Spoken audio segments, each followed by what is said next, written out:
ವಿದ್ಯೆಗೆ ಮತ್ತು ಆರೋಗ್ಯಕ್ಕೆ ಸರ್ಕಾರ ಹೆಚ್ಚಿನ ಆದ್ಯತೆಯನ್ನು ಕೊಡಬೇಕು. ಯಾವುದೇ ಸರ್ಕಾರ ಇರಲಿ. ನೀವು ನೋಡಿ ಮೆಡಿಕಲ್ ಅಲ್ಲೂ ಕೂಡ ಹುದ್ದೆಗಳಿಗೆ ಬಹಳ ಖಾಲಿ ಇವೆ. ಆರೋಗ್ಯ ಎಲ್ಲಿ ಸಿಗ್ತದೆ?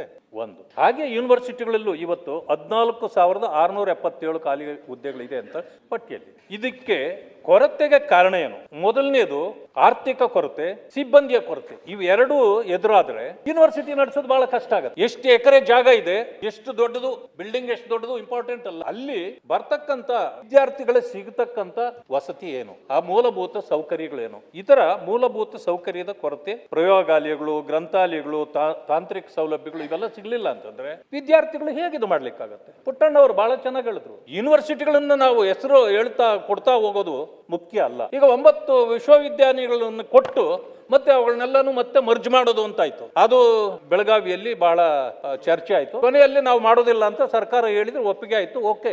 ಆದ್ರೆ ಮೂಲ ಸೌಕರ್ಯ ನೀವು ಸಿಗ್ಲಿಲ್ಲ ಅಂತಂದ್ರೆ ವಿದ್ಯಾರ್ಥಿಗಳು ಯಾಕೆ ಬರ್ತಾರೆ? ಇನ್ನೊಂದು ನೋಡಿ ಎಂತ ಪರಿಸ್ಥಿತಿ ಇದೆ ಅಂತಂದ್ರೆ, ಯಾವುದೇ ಸಬ್ಜೆಕ್ಟ್ ಓದಬೇಕಾದವ್ರಿಗೆ ಕರ್ನಾಟಕದಲ್ಲಿ ಕೊರತೆ ಏನಿದೆ? ನಮ್ಮ ವಿಶ್ವವಿದ್ಯಾನಿಲಯಗಳಲ್ಲಿ ಕೊರತೆ ಇಲ್ಲ. ಆದ್ರೆ ಹೊರದೇಶದಲ್ಲಿ ಹೋಗ್ಬೇಕಂತಂದ್ರೆ ಸ್ಕಾಲರ್ಶಿಪ್ ಕೊಡ್ತೀವಿ ನಾವು. ಅಂದ್ರೆ atmosphere we have not created here in Karnataka. ಅಂತ ಅಟ್ಮಾಸ್ಫಿಯರ್ ಇದ್ರೆ ವಿದ್ಯಾರ್ಥಿಗಳು ಹೊರದೇಶಕ್ಕೆ ಹೋಗ್ಬೇಕಾಗಿಲ್ಲ. ಈಗ ಸರ್ಕಾರಗಳು ಒಂದು ತೀರ್ಮಾನಕ್ಕೆ ಬಂದ್ವು, ಕೆಲವು ಡೀಮ್ಡ್ ಯೂನಿವರ್ಸಿಟಿಗಳನ್ನು ಮಾಡಿದ್ವಿ. ಓಕೆ, ಅದನ್ನು ಒಂದು ಸಾರಿ ಪರಿಶೀಲನೆ ಮಾಡ್ಕೊಳ್ಳಿ. ಡೀಮ್ಡ್ ಯೂನಿವರ್ಸಿಟಿಗಳು ಬಹುದೊಡ್ಡ ಬೃಹತ್ತಾಗಿ ಬೆಳೀತಾ ಇರತಕ್ಕಂಥದ್ದಕ್ಕೆ ಕಾರಣ ಏನು? ನಮ್ಮ ಯೂನಿವರ್ಸಿಟಿಗಳು ಈ ರೀತಿ ತೊಂದರೆಗೆ ಬರ್ತಕ್ಕಂಥದ್ದು ಕಾರಣ ಏನು? ನನಗೆ ಅನಿಸಿರ್ತಕ್ಕಂಥದ್ದು ಮೊದಲನೇ ಕೊರತೆ ಆರ್ಥಿಕ ಕೊರತೆ ಮತ್ತು ಸಿಬ್ಬಂದಿಯ ಕೊರತೆ. ನಾವು ಅದರ ಬಗ್ಗೆ ಹೆಚ್ಚು ಗಮನ ಕೊಡ್ತಾ ಇಲ್ಲ. ಇದನ್ನ ನಾವು ಸರಿ ಮಾಡಿದ್ರೆ ಒಂದು ರೀತಿ ಸರಿ ಹೋಗುತ್ತೆ ಅಂತ